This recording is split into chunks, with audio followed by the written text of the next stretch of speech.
I'm often asked what's the most important lesson that I've gained from selling over $12 billion worth of commercial B2B contracts. So for all of those of you engaged in strategic selling, I would say the number one thing that I've learned is that all power in commercial negotiations is in your head.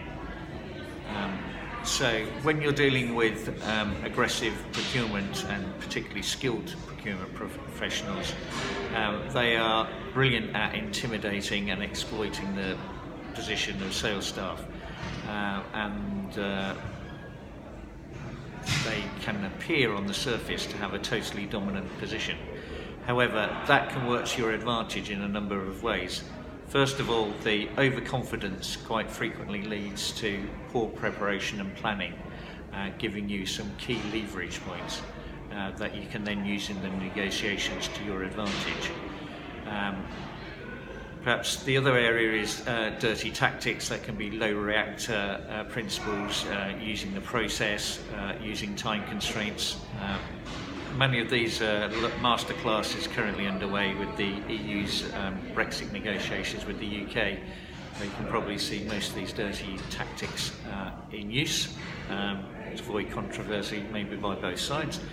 But the good news there is that as brutal as they may seem, some of these can be quite easily anticipated and with a little bit of work beforehand overcome.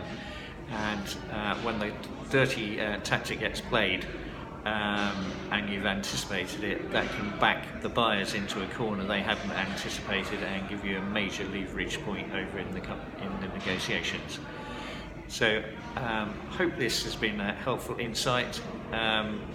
So remember, all power is in the head.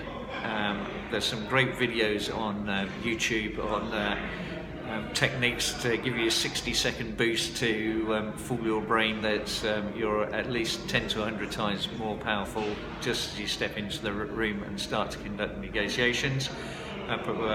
Possibly the biggest power leverage that you can give yourself is sitting down and doing thorough planning of the negotiations, knowing what are all the leverage points and negotiation principles, and have worked those out beforehand. If you're up against somebody with sloppy preparation, you're most likely going to get the upper hand. And remember, no matter how much those procurement people say they want to be your friend, their mission in life is to beat you up on price. So have fun and good negotiating.